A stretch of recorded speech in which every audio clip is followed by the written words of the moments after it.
doesn't like a good cookie? Unfortunately, Colin doesn't make good cookies, but with some mentorship, he knows he will improve. Mentorship is a key component of life and Toastmasters. Tonight, Colin will share his view on the types of mentors and how they relate to baking and life. So please welcome Colin with You're a Good Cookie.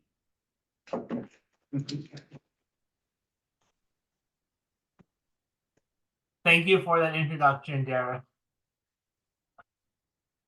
This speech went through, on paper, 5 or 6 different versions. In actuality, probably 20. And tonight's going to be about maybe version 21 because the notes are gone. Because it's not about the explicit actions. I want to first open tonight's speech and just word how when open tonight's speech with the notion of the saying, "You're a good cookie." Growing up, that was one of my grandma's favorite 2 phrases that she ever referred to me as. I don't know if it's because she forgot my name, wanted me to be someone else in the family, or wanted me to do something else, but she always said to me, "You're a good cookie." To this day, I still don't know what that means, but it makes me think about leadership. It makes you think about mentoring. And you gotta think about other aspects of life.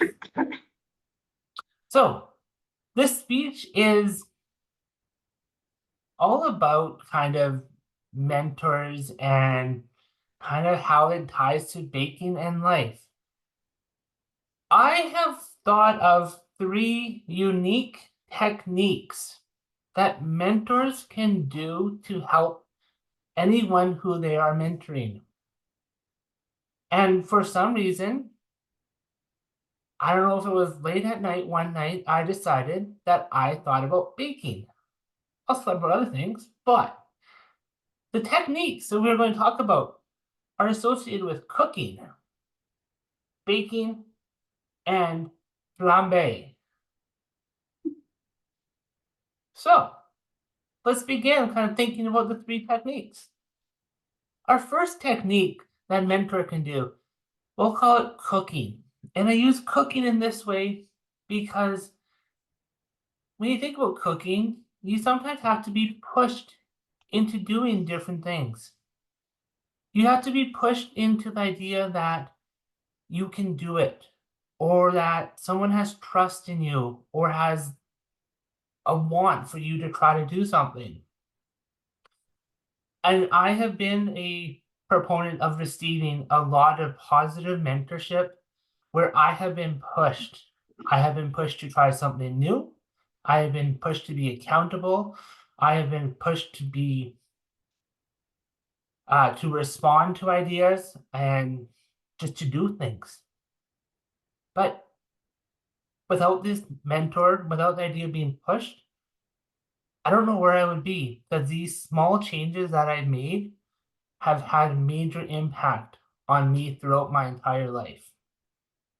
So if we are thinking about baking at all, and think about baking cookies, because why not? We're a good cookie, aren't we?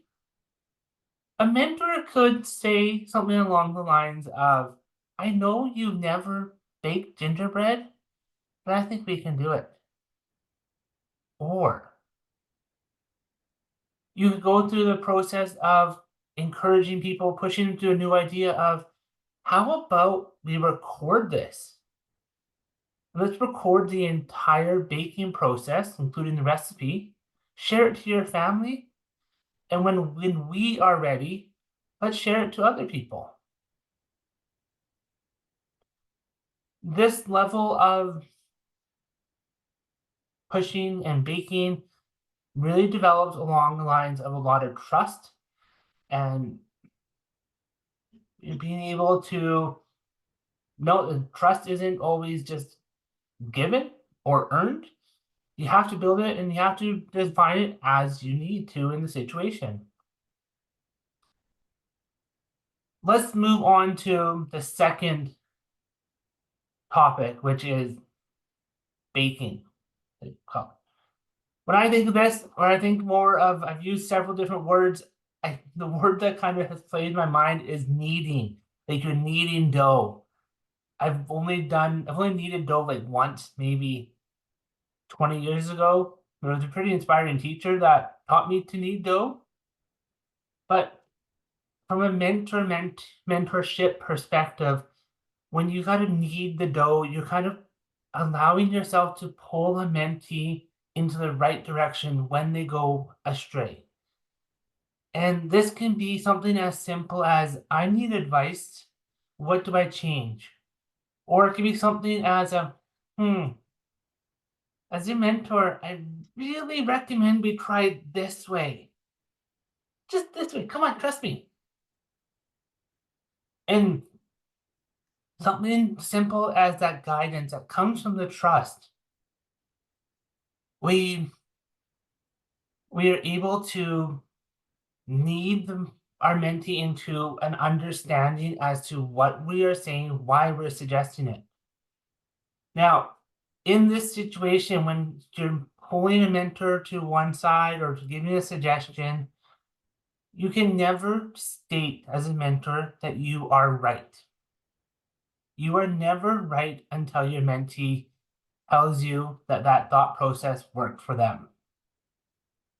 So, if we're going to go back to the kitchen and we're going to need some bread,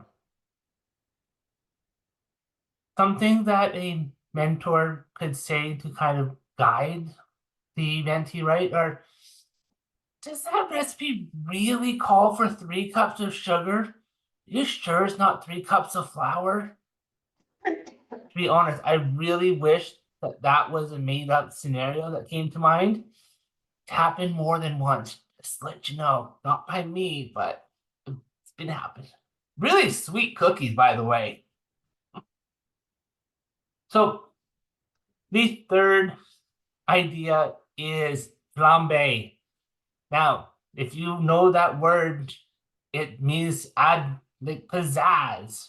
Or in a kitchen sense, you can think of a creme brulee or cherries jubilee. Or if there's other ideas, and how you draw the picture, a lot of this comes to fire. You're adding some flair.